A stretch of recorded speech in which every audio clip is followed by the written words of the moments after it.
Greetings. I would like to describe a particular aspect of our society that can have very detrimental effects to our democratic system of government. In doing so, I will regularly use the word clan, but I am not talking about the KKK. I am talking about tribe behavior with a particular established mindset of justice to harm all others, all while benefiting and protecting a particular and exclusive group. The goal is not to put an end to these clans, for they are part of how humanity works. The goal is to become aware and then to improve voter participation, access to information, and the individual's ability to make choices. It is nonetheless important to be aware of forces that may push against the ideals of our American experiment. Wikipedia states religion was the principal factor that influenced clans to support the Jacobite Rising of 1689. With the restoration of Charles II, Episcopalianism became widespread among clans as it suited the hierarchical clan structure and encouraged obedience to royal authority, while some other clans were converted by Catholic missions. In my opinion, the most significant clans in America originate from the combination of the early Scottish clans and the Church. Both models are hierarchical and have always been incorporated into our American democracy. The model is the same regardless of the particular clan. The mindset, on the other hand, will vary.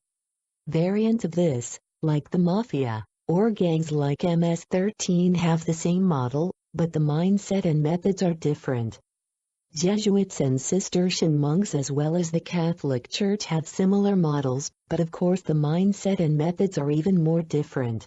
The concept is as old as mankind, and has been the only method of governance for humanity until the advent of the American democracy.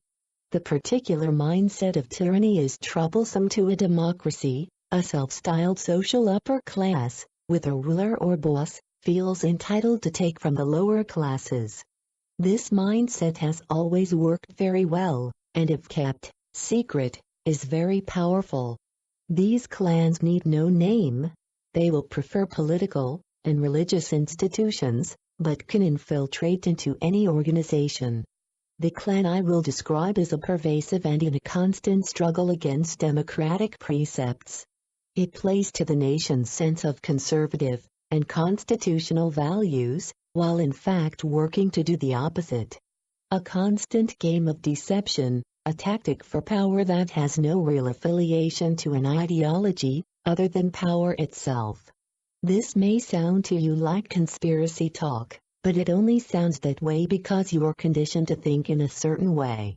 Little girls love to be the princess. We still have an internal fascination for royals, and it is in our genetic mindset to follow the leader. We tend to forget that royals are the poster children of tyranny, and is maintained with an off-with-their-heads policy. Think Saudi Arabia. Democracy is a very new phenomenon, and has many enemies. Throughout human history we have been governed by one form of tyranny or another.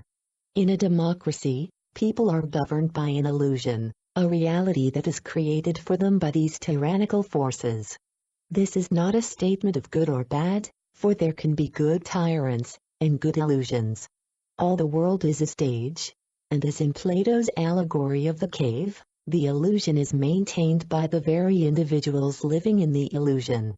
People defend who they are, where they live, regardless if it is a good or bad condition. Someone that understood this well was the fellow that said, "Forgive them for they know not what they do." With the exception of brutal force, the most important tool of repression is the restriction and manipulation of information. Since before and after Moses, history has been driven by a servant class attempting to escape from a tyrant. In India they were able to convince their society that they were born into different classes. They made that a religion, and defended it.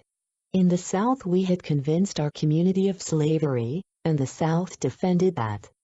The truth is what will set you free, but without good information and a clear explanation, people will defend the status quo. Society is a multi-layered class system, with peasants at the bottom, then trade guilds, followed by the general staff of a chess game. At the top, a king and queen negotiate with the church. Democracy, and our land of the free does not change this class system. There will always be a ruling class. Democracy provides for merit-based upward mobility. Uncontrolled clans within a free democratic state will create a tyrannical system of patronage that restricts upward mobility to only those loyal to the clan. The most popular example is the mafia. You can rise in the ranks by loyalty to its leaders, all while proving your ability of extortion of the society at large. A corrupt self-serving system within a democracy is similar to a cancer in a human body. Never think you are not enslaved, you are only more or less enslaved than your neighbor. We enslave each other, then convince ourselves of our nobility.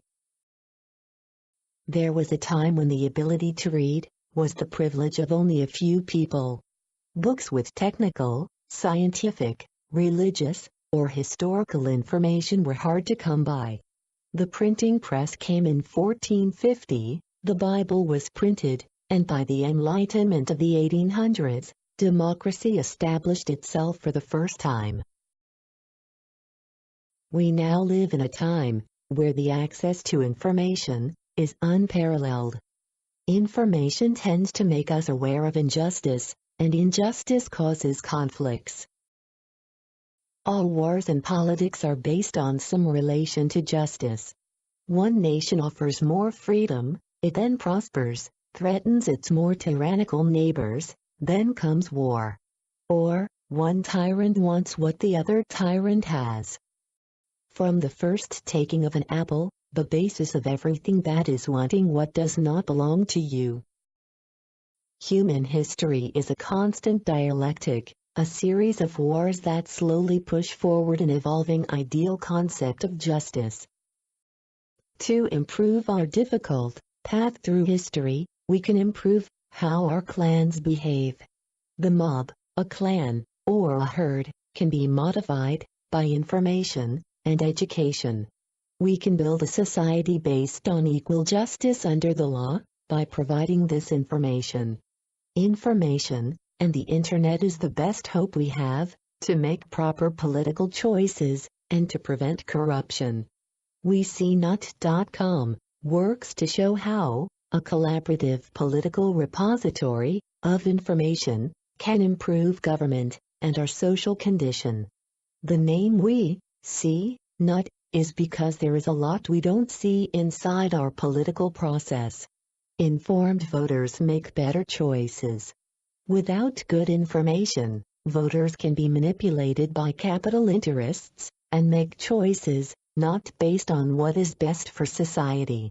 All Politics, our local, our sister site HELCRM.com, is a database-driven collaborative social media platform for commercial use.